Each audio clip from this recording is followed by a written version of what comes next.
নিজের পায়ে দাঁড়ান মানে নিজের দুপায়ে। হাজব্যান্ডের মানিব্যাগের পায় না। আজকে হাজব্যান্ড ভালোবাসে, কাল নাও বাসতে পারে। জীবনে কখন কোন ঝড় আসে কেউ জানে না।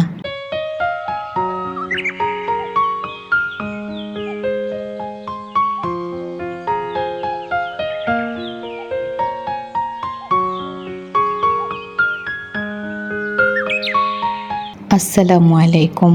আমি লাবণী ইসলাম বলছি ঢাকা থেকে। আপনারা আমায় দেখছেন fashion and blog by Laboni থেকে। আপনারা যে যেখান থেকে আমাকে দেখছেন এবং শুনছেন, আশা করি আল্লাহর রহমতে আপনারা ভালো আছেন, সুস্থ আছেন। আমার এই ছোট্ট পরিবারে আরও একবার আপনাদের স্বাগত জানাই। তো চলেন আপনাদের সাথে নিয়ে সকালের নাস্তাটা করে ফেলি। আর সকালে নাস্তা করার জন্যই হচ্ছে একটা ডিম ভেজে নিব। আচ্ছা, আপনারা বলতে পারবেন আজকে আমি কি নাস্তা করব? আচ্ছা, কষ্ট করে বলতে হবে না, আমি বলে দিচ্ছি। আমি এখন একটা ডিম ভেজে নিব পান্তা ভাত খাওয়ার জন্য। আসলে প্রতিদিন সকালে একই রকমের খাবার খেতে আমার মোটেও ভালো লাগে না। তারপর খুব বেশি ভারী খাবারও আমি পছন্দ করি না সকালবেলাতে। কিন্তু আজকে ভাবলাম একটু পান্তা ভাত খাই। প্রতিদিন রুটি, চা এই সমস্ত আসলে একদমই বেশি ভালো লাগে না। তো যেই ভাবনা সেই কাজ। আমি রাত্রে পান্তা ভাত করে রেখেছিলাম, আর এখন হচ্ছে আমি একটা ডিম ভেজে নিচ্ছি পান্তা ভাতটা খাওয়ার জন্য। আর আজকে আমি আপনাদের সাথে নিয়ে, যেহেতু সামনেই হচ্ছে কুরবানির ঈদ, তো ঈদকে সামনে রেখে আপনাদের সাথে নিয়ে একটু ঘরের কিছু কাজকর্ম করব, যেগুলো আসলে রেগুলারই করে থাকি, তবে ঈদ উপলক্ষে আরেকটু সুন্দর করে সব কিছু পরিপাটি করে আর কি আমরা সবাই রাখতে পছন্দ করি। তো সেই কাজটাই আজকে করব। আমি কিন্তু পান্তা ভাত নিয়ে নিয়েছি, অলরেডি আমি খেতে বসে গেছি। আর আপনারা চাইলে কিন্তু আমার সাথে একটু শেয়ার করতে পারেন, আমি কিন্তু এতে কিছু মনে করব না। আসলে একটা সময় ছিল যখন আমি পান্তা ভাত খেতে একদমই পছন্দ করতাম না, তবে এখন আমার মাঝে মাঝে গরমের মধ্যে সকালবেলা অল্প পরিমাণের পান্তা ভাত খুব ভালো লাগে। তো আমি কিন্তু বেশ মজা করেই ভাতটা এনজয় করছিলাম। তো ভিডিওর প্রথমেই আজকে একটা কথা বলেছি যে আমরা মেয়েরা কিন্তু সম্পূর্ণটাই হাজব্যান্ডের উপর ডিপেন্ড করে থাকি। আসলে আমাদের নিজেরই ছোট ছোট কিছু খরচ যাতে নিজে চালাতে পারি, আমাদের প্রত্যেকটা মেয়েরই এমন কিছু একটা করা উচিত। হয়তো ঘরে বসেও কিছু একটা করা উচিত, যাতে নিজের ছোটোখাটো কিছু বিষয়ের জন্য সবসময় হাজব্যান্ডের কাছে হাত না পাততে হয়। আর এইখানে আমি দুটো ফেস ওয়াশ এনেছি, তো ডেলিভারি এসেছে, তো আমি এগুলো রিসিভ করে নিয়ে এসেছিলাম মাত্রই নিচ থেকে, তো এগুলোকে গুছিয়ে রাখলাম। আর চলেন, তো ওই যে বললাম ঈদকে সামনে রেখে একটু ঘর দুয়ার গুছিয়ে নেব।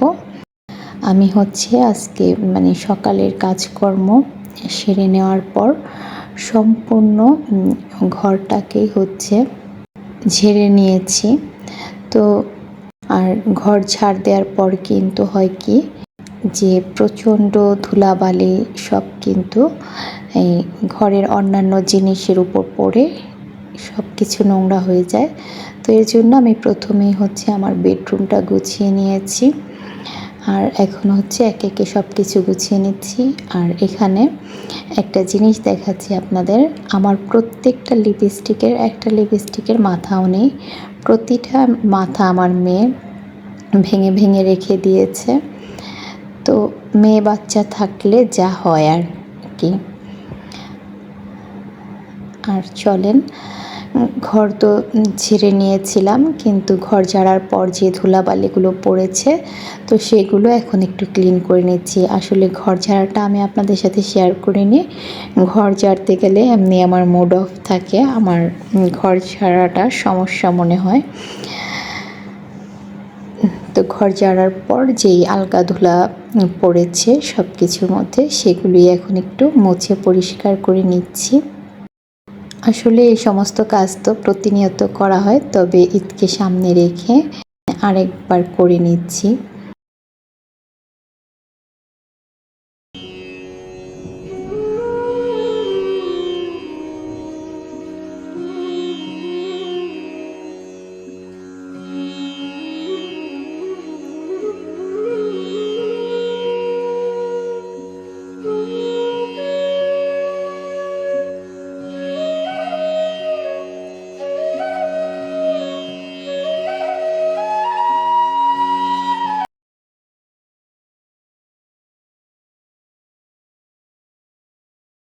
তো আমি সব কিছু একটু মুছে টুছে ক্লিন করে নিচ্ছি।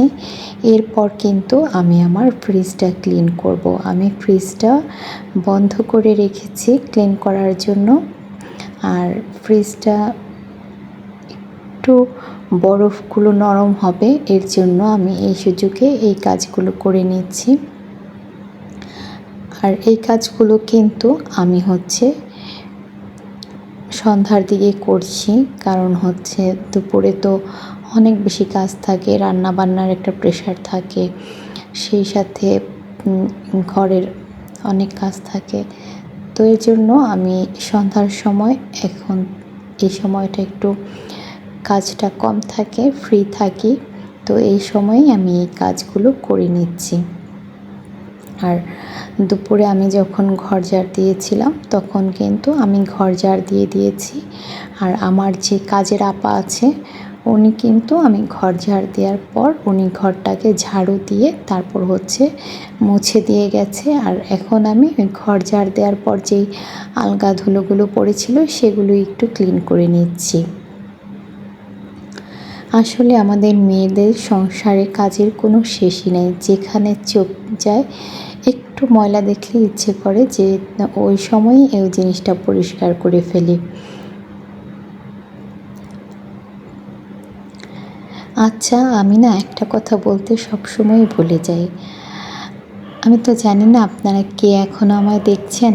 যদি কেউ এখনও আমায় দেখে থাকেন, প্লিজ আমার ভিডিওটিতে একটি লাইক দিয়ে দিবেন। আর ভিডিওতে প্রচুর কমেন্ট আসে, কিন্তু কমেন্টের তুলনায় লাইক আসে না। প্লিজ আপুরা, আপনারা ভিডিও দেখেন কিন্তু ভুলে যান লাইক দিতে, প্লিজ একটি লাইক দিয়ে দিবেন। আর আমার ভিডিও যদি আপনাদের ভালো লাগে আর এই ধরনের লাইফস্টাইল ভ্লগ যদি আপনারা দেখতে পছন্দ করেন, তাহলে কিন্তু আমার চ্যানেলটি সাবস্ক্রাইব করতে পারেন। এতে করে আমার নতুন সব ভিডিওর নোটিফিকেশন চলে যাবে আপনাদের কাছে। আর তাছাড়া আমার একটা ফেসবুক বিজনেস পেজ আছে, সেখানে আমি আমাদের দেশীয় যেই থ্রি পিসগুলো আছে সেগুলো নিয়ে কাজ করছি। তো আমরা মেয়েরা তো, বিশেষ করে বাঙালি মেয়েরা, রেগুলার বাসায় থ্রি পিসটা পরতেই বেশি পছন্দ করি। তো আপনারা চাইলে কিন্তু থ্রি পিস নেওয়ার জন্য আমার লাবণী ফ্যাশন ওয়ার্ল্ড এই পেজটা ভিজিট করতে পারেন। আর আমি অফ ক্যামেরায় কিন্তু অনেক কিছুই মুছে নিয়েছি। এখন আমি সেন্টার টেবিলটা মুছে নিচ্ছি। আসলে সংসার এমন একটা জায়গা যে আমরা এই সংসারটাকে ভালোবেসে নারীরা সব সময় আমাদের এখানেই দিই, নিজের জন্য কোনো সময় আমরা বের করি না।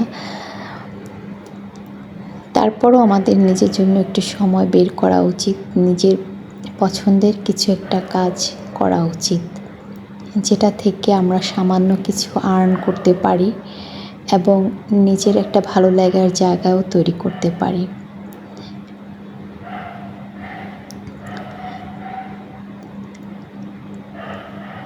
তো আমাদের সব মেয়েদেরই কিন্তু উচিত নিজের জায়গা থেকে কিছু একটা করা।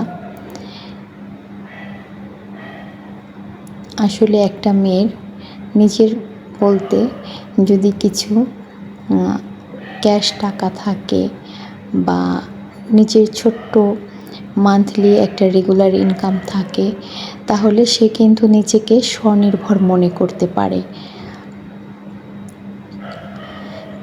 কথা বলতে বলতে কিন্তু আমি আমার সব কাজগুলোই সেরে নিয়েছি। এবার আসুন আপনাদের সাথে একটু শেয়ার করি কাজগুলো করার পর।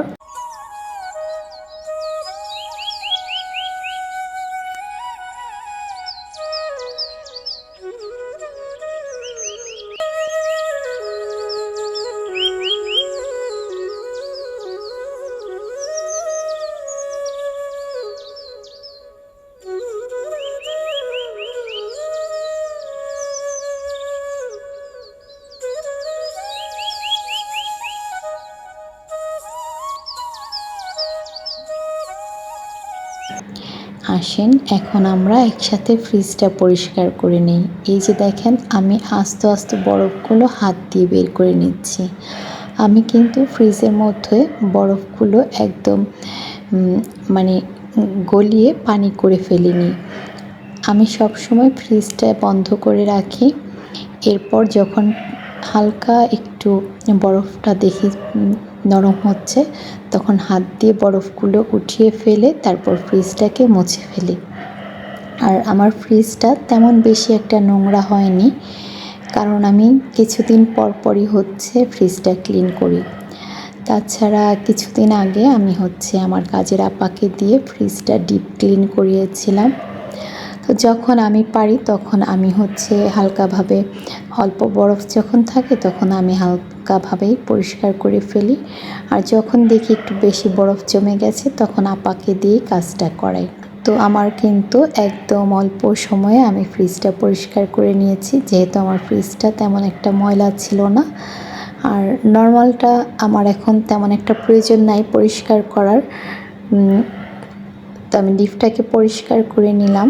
নর্মালটা আমি 2-1 দিন পর হালকাভাবে একটু মুছে নেব।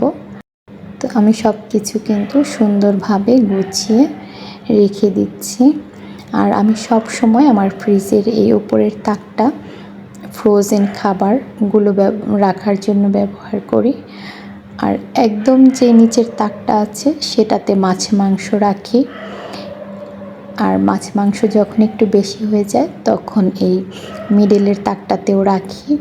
কিন্তু উপরের তাকটাতে কখনোই আমি মাছ মাংস রাখি না। এটা শুধুই আমার ফ্রোজেন যেই খাবার, সবজি, এই সমস্ত জিনিস রাখার জন্য, টক দই এগুলোই রেখে থাকি। আর আমরা একসাথে অনেক মাছ কিনে ফ্রিজে রাখি না। আপনাদের ভাইয়া যে কোনো মাছ মাংস বেশ অনেক দিন ফ্রিজে থাকলে সেটা খেতে পছন্দ করে না। এই কারণে আমরা সব সময় দেখা যায় অল্প মাছ মাংসই ফ্রিজে ফ্রোজেন করি। তারপর এগুলো খাওয়া শেষ হলে আবার অল্প পরিমাণের মাছ মাংস আনি। তো আমার যতটুকু ফ্রিজ আমার একার জন্য যথেষ্ট, খুব ভালোভাবেই চলে যায়। তো এই যে আমি কিন্তু ফ্রিজে মাছ মাংসগুলো রেখে দিচ্ছি। আসলে মাছ নেই তেমন একটা, বেশিরভাগই গরুর গোশ, তারপর মুরগি, এগুলোই। এখন বাচ্চারা মাছ তেমন একটা খেতেই চায় না। আর আসেন এখন আমি নর্মাল চেম্বারটা দেখাচ্ছি। আমার কিন্তু নর্মাল চেম্বারেও তেমন একটা ময়লা নেই, কিন্তু 2-3 দিন পর আমি নর্মাল চেম্বারের মধ্যে যেই ম্যাটগুলো দেয়া আছে সেগুলো একটু পরিষ্কার করে নিব, তাহলেই নর্মালটাও পরিষ্কার হয়ে যাবে। আর এই যে আমি কিন্তু এখানে একটা গেঞ্জি দিয়ে তারপর পরিষ্কার করেছিলাম।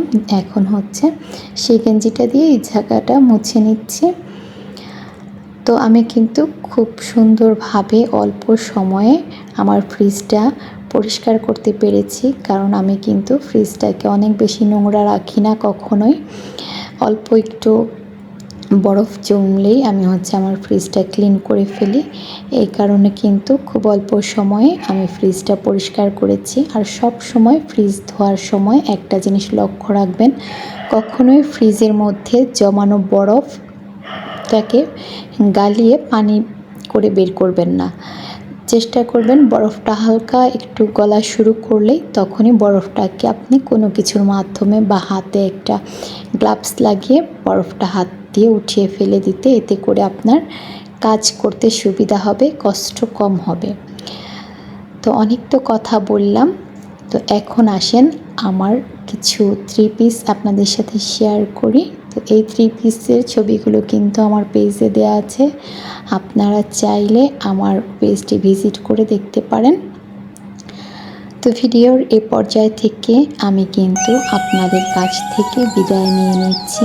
আপনারা ভালো থাকবেন, সুস্থ থাকবেন। আসুন আমরা আমাদের কাছের মানুষদের ভালো রাখি, নিজেও ভালো থাকি।